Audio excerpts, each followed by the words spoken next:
Hello दोस्तों, स्वागत है आपका अपने YouTube channel NK global studies पर।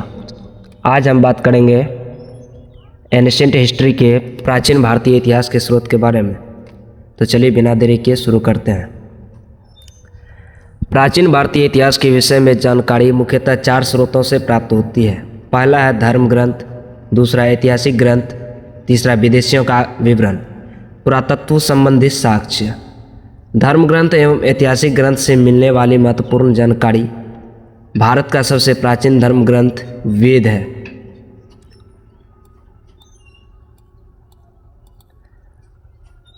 वेद के संकलनकर्ता महर्षि कृष्ण द्वैपायन वेद व्यास जी को माना जाता है। वेद के संकलनकर्ता यानी वेद के निर्माता महर्षि कृष्ण द्वैपायन वेद व्यास जी हैं।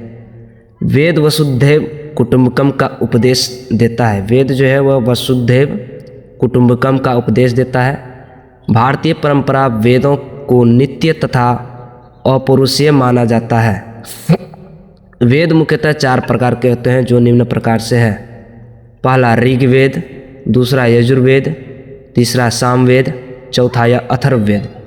इन 4 वेदों को संहिता कहा जाता है।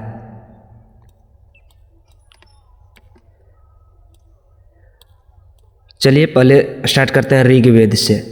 ऋचाओं के क्रमबद्ध ज्ञान के संग्रह को ऋग्वेद कहा जाता है। ऋचा के क्रमबद्ध ज्ञान जो है, ऋचा के क्रमबद्ध ज्ञान के संग्रह को ऋग्वेद कहा जाता है।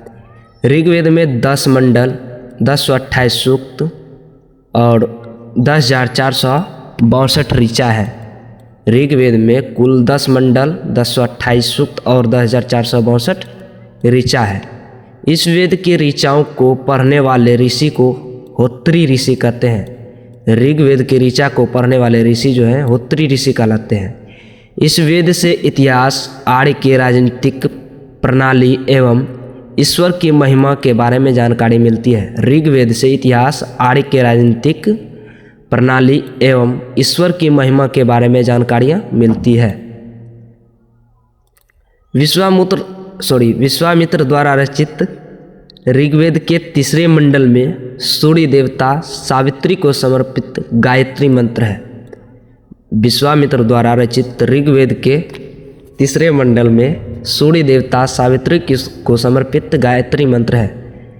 विश्वामित्र के 9वें मंडल में देवता सोम का वर्णन है। विश्वामित्र के 9वें मंडल जो है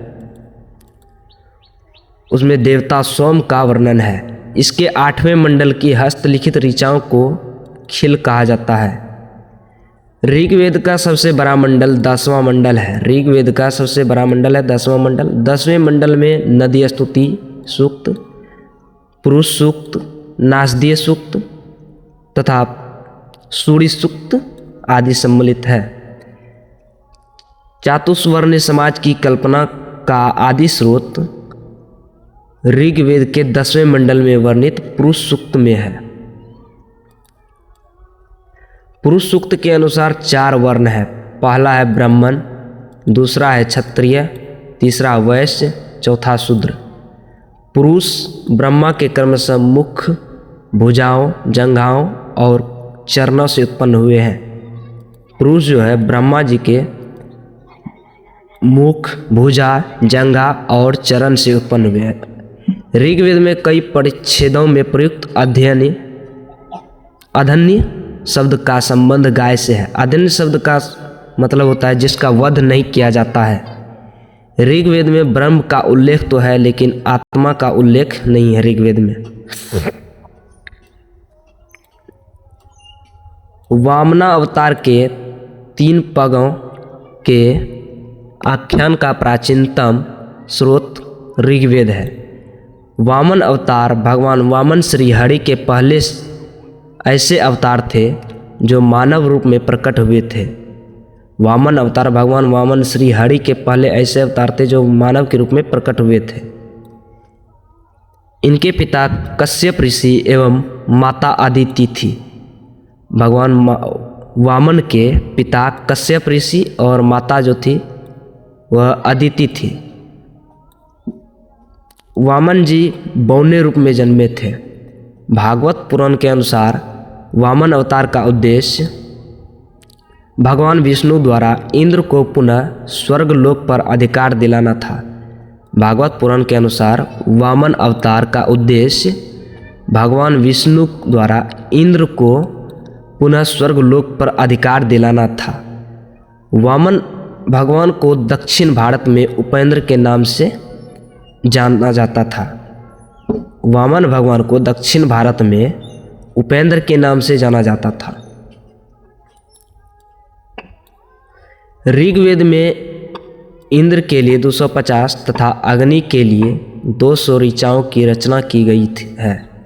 ऋग्वेद में जो है इंद्र के लिए 250 और अग्नि के लिए 200 ऋचाओं की रचना की गई है। प्राचीन इतिहास के साधन के रूप में वैदिक साहित्य में ऋग्वेद के बाद शतपथ ब्राह्मण का स्थान है। प्राचीन भारत के साधन के रूप में वैदिक साहित्य में जो है ऋग्वेद के बाद जो है वो शतपथ ब्राह्मण का स्थान है।